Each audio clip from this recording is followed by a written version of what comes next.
Alright, good morning mga katropa nating mga kagulong. Nandito po tayo ngayon sa Camp John Hay kung saan ginaganap ang 2018 Shell Bike Fair. And kasama natin si Ma'am Lori, ang brand manager ng Shell Advance. So Ma'am Lori, ongoing na yung preparations and activities dito. Nakita namin sa labas, marami na yung mga riders na naghihintay para makapag-register and ma-experience kung ano yung nangyayari dito sa loob. So para ma-break natin yung anticipation and excitement, Ma'am Lori, share with us ano po yung pwede nilang ma-witness or ma-experience dito sa ating Shell Bike Fair dito sa Camp John Hay. Marami po silang dapat abangan ngayong Shell Bike Fair 2018 dito sa Camp John Hay in Baguio City.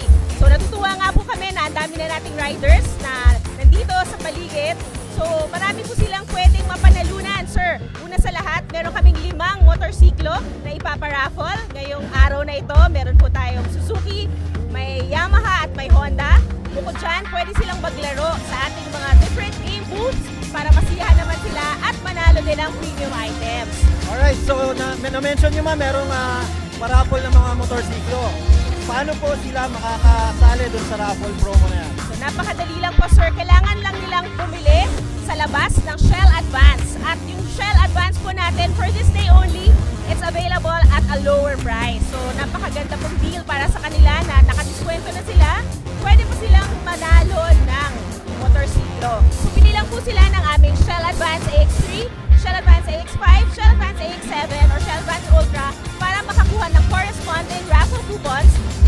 Fill upan lang po nila at ihulog sa aming tambyolo dito sa loob ng venue. Alright, so Ma'am Lori, medyo maulan ngayon dito sa Baguio, no? Pero nakikita natin yung dagsa ng mga riders pa rin in full support dito sa Shell Bike Fair 2018 dito sa Camp John Hay. Maraming nanggagaling from all over Luzon. So are you expecting more? So we're expecting actually around 1,000 riders to attend the event. At meron ding mga nag-confirm sa amin, sir, na around 50 bike clubs sa kanilang suporta dito sa event na to.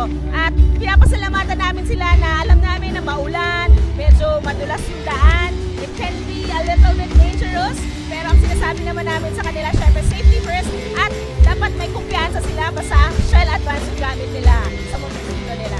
Yes, and during the press con kanina, Ma'am Lori, na-mention nyo na you will be looking for the best club. Paki-explain po ng konti, ano pong mangyayari doon? So every year during our bike fair event, nire-recognize talaga namin yung bike fair for each region kung saan kami nagba-bike fair event.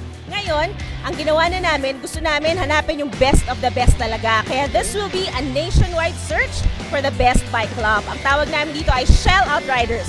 Nationwide search for best bike club. So titingnan namin sino ba talaga yung mga bike clubs na malaki yung itinutulong sa ating mga communities, 'di ba? At gusto naming parangalan sila.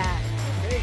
So ayan, merong ibibigay in return ng Shell Advance sa ating mga motorcycle club. So standby kayo kung paano ninyo makukuha ang mechanics and kung paano makakasali as one of the candidates para sa best motorcycle club. Best of the best na po ito, Ma'am Lori, right? So, i-announce namin mamaya, tama ka, yung mechanics, kung paano sumali ang mga bike club, and registration will be open mamaya rin yan.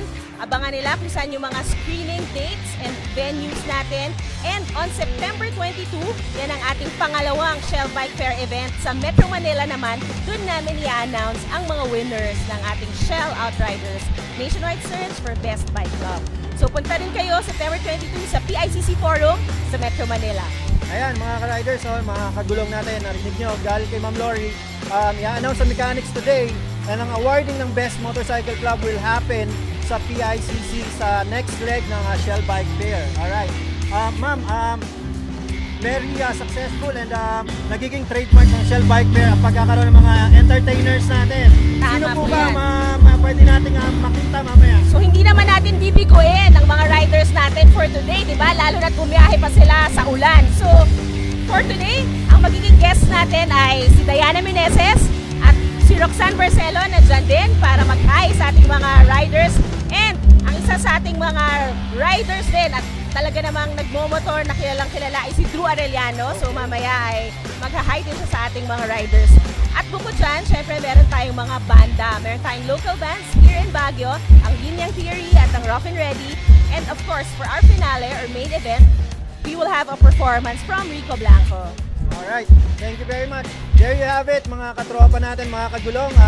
Ma'am Lori of Shell Advance, ang brand manager, and we will keep you updated of what's gonna happen today here at Camp John Hay venue ng 2018 Shell Bike Fair. Maraming salamat, Ma'am Lori. Congratulations in advance. Ngayon pa lang, maraming nang dumadating na riders, and we're expecting more and more to come. Salamat. Mag-enjoy tayong lahat. Okay, so there you have it. Ma'am Lori of Shell Advance. So para sa mga katropa natin kagulong, Shell Advance, para sa advance mag-isip.